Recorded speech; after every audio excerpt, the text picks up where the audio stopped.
Olá, sejam todos e todas muito bem-vindos e bem-vindas. Eu sou Beto Ramos e esse é o programa Café com Espiritismo.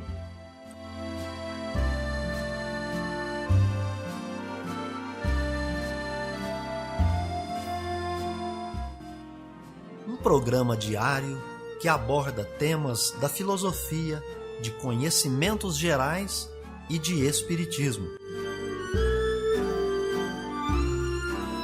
A verdade é o conhecimento que liberta.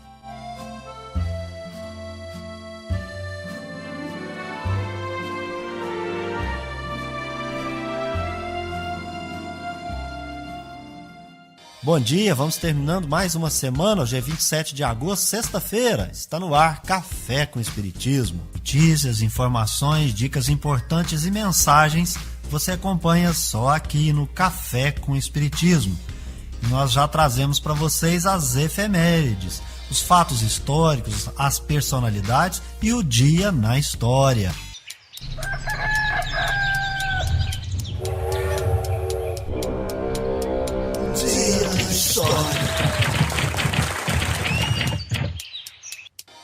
O dia 27 de agosto é a data de nascimento da cantora cabo-verdiana Cesária Évora. É nessa ocasião, 27 de agosto, que o bonde de Santa Teresa tomba, deixando 6 mortos e vários feridos. Viver bem. Dicas de como conviver harmoniosamente em todas as fases da vida. Para você que busca sua melhora individual, temos dicas de esportes, alimentação saudável, leitura edificante, hábitos espíritas e profissões. Viva bem e favoreça sua saúde física, mental e espiritual. Confira agora dicas de hábitos espíritas. Desligado da matéria em estado errante, o espírito faz a escolha de suas futuras existências corpóreas. Essa escolha é feita segundo o grau de perfeição que tenha atingido. É nisto que consiste seu livre-arbítrio. Essa é a expressão de sua liberdade, de sua autonomia. Ao reencarnar, o espírito mantém essa faculdade e não há anulação do livre-arbítrio. É preciso, pois, saber o que acontece após o reencarne. Se no estado errante faz-se escolhas das futuras existências corpóreas, nesse estado o espírito sofre influência da matéria. Sob essa influência é que suportará ou sucumbirá nas provas que ele mesmo escolheu. Então comece por se habituar a invocar Deus e os bons espíritos para que venham a lhe assistir nas suas provas e expiações do dia a dia. Cabe ao próprio espírito fazer as boas escolhas e fechar sua porta ao que lhe importuna intimamente. Muitos agem pelo impulso por não voltar seus esforços para a educação moral e dessa maneira não coloca sua vontade em ação. Habitue-se a se esclarecer continuamente. A vontade esclarecida escuta, julga, escolhe livremente entre 2 conselhos, pois o ser humano traz em si as qualidades e os defeitos que possuía como espírito. O esclarecimento o ajuda a se libertar dos defeitos. Na existência corporal, o espírito trava uma luta com suas imperfeições, e são elas que o torna mais suscetível às sugestões externas que podem fazê-lo sucumbir na batalha que empreende. A depuração, isto é, a vontade esclarecida, ou, melhor dizendo, moralmente educada, fortalece o espírito, diminuindo suas fraquezas e o tornando menos acessível às solicitações que contribuem para a sua queda moral e espiritual. Notícias do Brasil e do mundo é aqui no Café com Jornal. A seca avançou em todas as regiões em julho e em 15 estados o fenômeno se agravou. Os dados são do Monitor de Secas, que é coordenado pela Agência Nacional de Águas e Saneamento Básico, a ANA. O monitor acompanha o fenômeno nos estados das regiões Nordeste, Centro-Oeste, Sudeste, Sul e o Tocantins da região Norte, e leva em consideração o clima local e a quantidade de chuvas registradas no período analisado. Se as precipitações forem menores do que o esperado, aí sim o fenômeno é apontado pelo monitor. Espírito Santo, Mato Grosso, Minas Gerais, Paraná, Rio de Janeiro e Santa Catarina tiveram aumento da área sob seca no mês passado. Goiás, Rio de Janeiro e São Paulo tiveram a seca mais severa no histórico de cada um deles no monitor. São Paulo, inclusive, é o estado com a situação mais grave. 38% do território registrou seca extrema ou excepcional em julho, locais onde a falta de chuvas dura há mais de um ano. Alagoas e Sergipe, por outro lado, observaram a situação melhorar. Já o Distrito Federal permanece dentro do esperado desde fevereiro. Segundo a especialista em regulação de recursos hídricos e saneamento básico da ANA, Priscila Monteiro, os dados mostram que as chuvas têm sido irregulares nos últimos meses. Porque, no geral, quando as chuvas se mantêm regulares ao longo do tempo, nós não registramos o fenômeno da seca, porque ele se inicia exatamente a partir dos desvios negativos na precipitação observada. O Serviço Geológico do Brasil realizou nesta terça-feira um debate virtual sobre a crise hídrica que afeta as regiões Sudeste e Centro-Oeste. O levantamento foi feito com dados das bacias dos rios Grande, Paranaíba e Tocantins. A seca deve se estender pelo menos até outubro nessas regiões, de acordo com o engenheiro hidrólogo do Serviço Geológico, Heber de Andrade Pinto. Então, a chance do próximo ano hidrológico, começar lá a partir de meados de outubro e talvez até em novembro, as chances são maiores.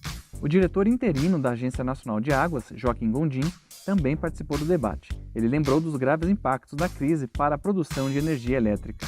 Da Rádio Nacional em Brasília, Gabriel Brum. Com o avanço da vacinação contra a Covid-19 em todo o país, muitos trabalhadores que estavam atuando de casa durante a pandemia estão retornando aos ambientes de trabalho. No setor público, a vacina já está sendo cobrada por várias prefeituras como pré-requisito para a volta de servidores. Uma pesquisa realizada pela CNM, a Confederação Nacional dos Municípios, apontou que 235 cidades já adotaram ou pretendem adotar essa exigência. O número equivale a 20% das prefeituras que responderam ao questionário da entidade, entre elas as de São Paulo, Rio de Janeiro, Florianópolis e Porto Velho.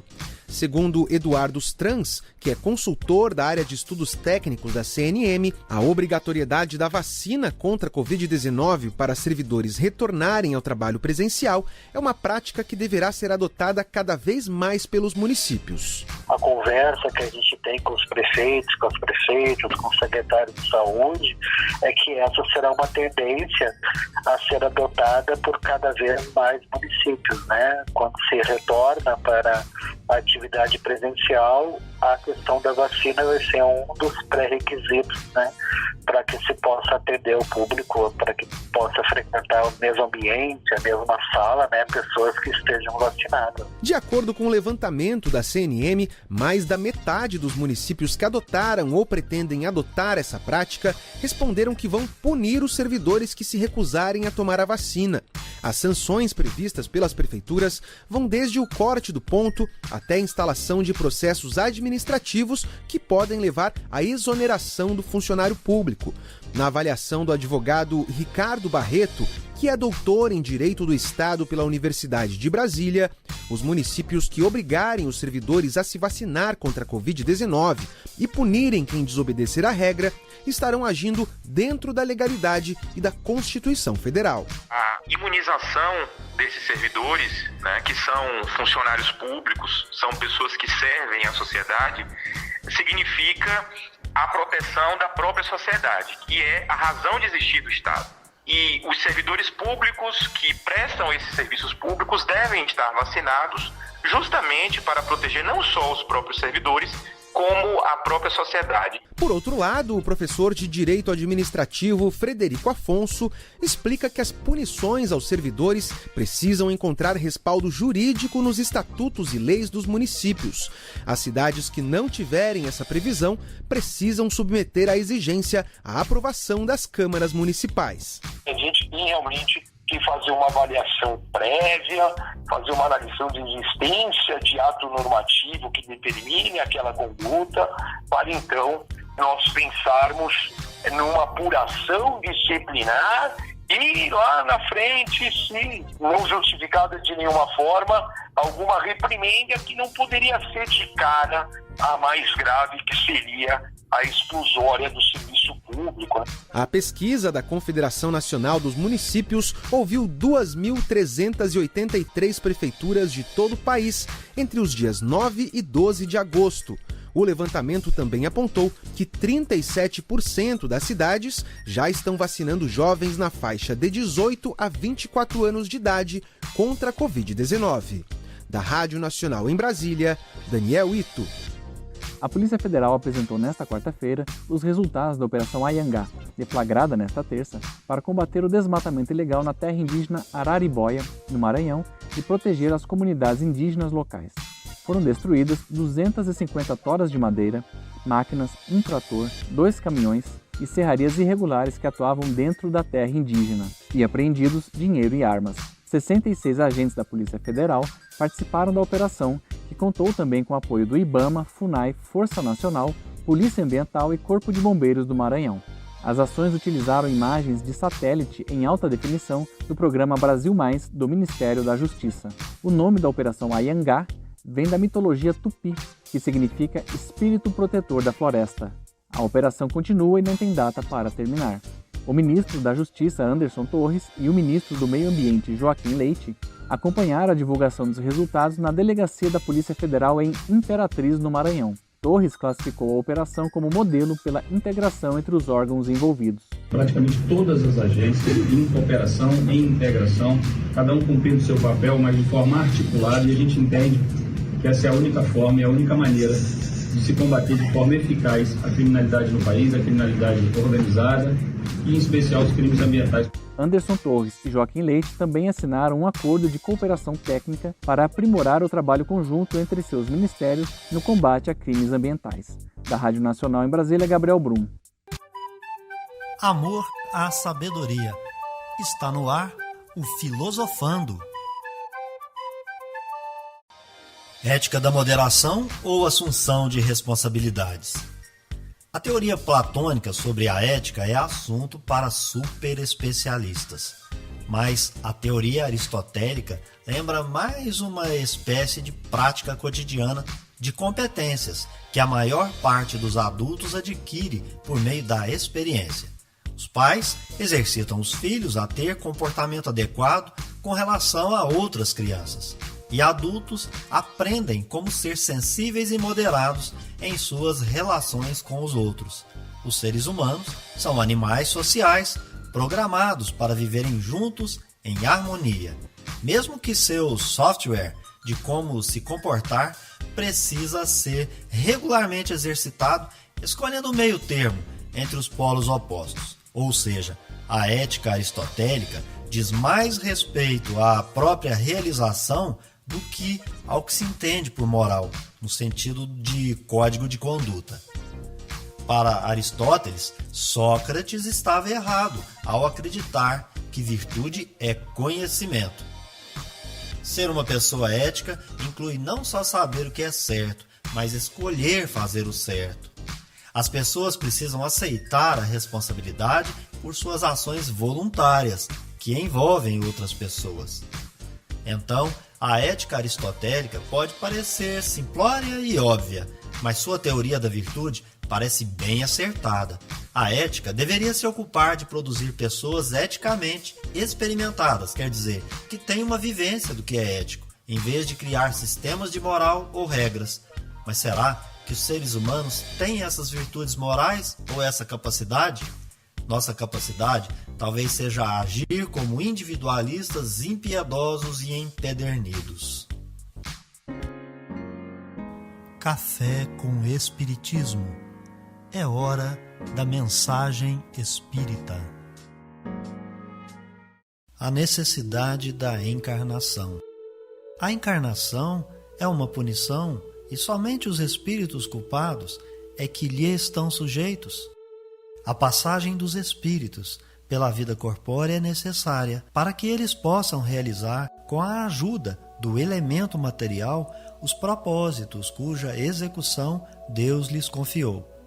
é ainda necessária por eles mesmos, pois a atividade que então se veem obrigados a desempenhar os ajuda a desenvolver a inteligência.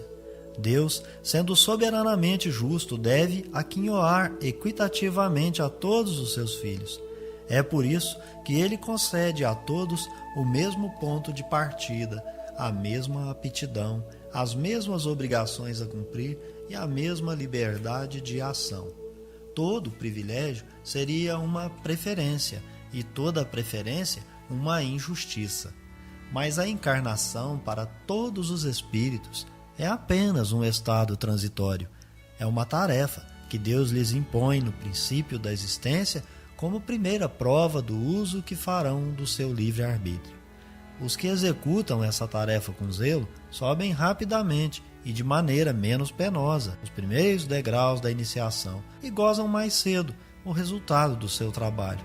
Os que, ao contrário, fazem mau uso da liberdade que Deus lhe concede, retardam o seu progresso. E é assim que, por sua obstinação, podem prolongar indefinidamente a necessidade de se reencarnarem. E é então que a encarnação se torna um castigo. No item 25 do capítulo 4 do Evangelho segundo o Espiritismo, cujo título é Ninguém pode ver o reino de Deus se não nascer de novo, Allan Kardec, falando sobre a necessidade da encarnação em Paris, no ano de 1859, perguntou ao Espírito São Luís se a encarnação é punição e somente os espíritos culpados é que lhes estão sujeitos. A resposta objetiva é que a encarnação é uma necessidade dos espíritos. O seu objetivo é proporcionar o desenvolvimento da inteligência do espírito por meio das atividades que serão desempenhadas na vida corpórea. Cada ser corresponde aos propósitos de Deus. Cada um começa no mesmo ponto de partida comum, sem qualquer privilégio. A encarnação é estado transitório. Nelas, o espírito passa pela prova do uso do livre-arbítrio. E é o uso dessa liberdade que torna necessário para os espíritos encarnar mais ou menos vezes. Ainda neste texto, nós vamos encontrar uma observação que seria importante nossa meditação. Uma comparação vulgar nos fará melhor compreender esta diferença. O estudante não atinge os graus superiores sem ter percorrido a série de classes que o levam até lá. Essas classes, por mais trabalho que exijam, são um meio de atingir o fim e não uma punição. O estudante laborioso abrevia a caminhada, encontrando menos dificuldades. Acontece ao contrário com aquele que a negligência e a preguiça obrigam a repetir certas classes. Não é, porém, o estudo que constitui uma punição, mas a obrigação de recomeçá-lo em cada classe. É o que se passa com o homem na Terra. Para o espírito do selvagem, que está quase no começo da vida espiritual, a encarnação é um meio de desenvolver a inteligência. Mas para o homem esclarecido, em que o senso moral está largamente desenvolvido e que se vê obrigado a repetir as etapas de uma vida corporal cheia de angústias, enquanto já podia ter atingido o fim, é um castigo pela necessidade em que se acha de prolongar sua permanência nos mundos inferiores e infelizes. Aquele que, ao contrário, trabalha ativamente para o seu progresso moral, pode franquear de uma vez os graus intermediários que o distanciam dos mundos superiores. Os espíritos não poderiam se encarnar uma só vez no mesmo globo e passar suas diversas encarnações em diferentes esferas? Esta opinião seria admissível se todos os homens estivessem na Terra, exatamente no mesmo nível intelectual e moral. As diferenças existentes entre eles, desde o selvagem até o civilizado, revelam os graus que têm de percorrer. A encarnação, aliás, deve ter uma finalidade útil. Ora, qual seria a finalidade das encarnações efêmeras das crianças que morrem em tenra idade? Teriam sofrido sem qualquer proveito, nem para elas, nem para os outros? Deus, cujas leis são todas soberanamente sábias, nada faz de inútil. Pelas reencarnações no mesmo globo, quis que os mesmos espíritos se ponham de novo em contato, tendo assim ocasião de reparar suas faltas recíprocas. E tendo em conta as suas relações anteriores, quis ainda fundar sobre uma base espiritual os laços de família, apoiando numa lei natural os princípios de solidariedade, fraternidade e igualdade. É isso então, pessoal. Se inscreva no nosso canal, deixe sua impressão e comentário. Um forte abraço e até o próximo Café com Espiritismo. Fui! Este foi o nosso programa Café com o Espiritismo. Um oferecimento de Instituto Revelare. Se inscreva em nosso canal, acione o sino das notificações e se torne membro para apoiar os projetos. Nós nos encontramos no próximo episódio.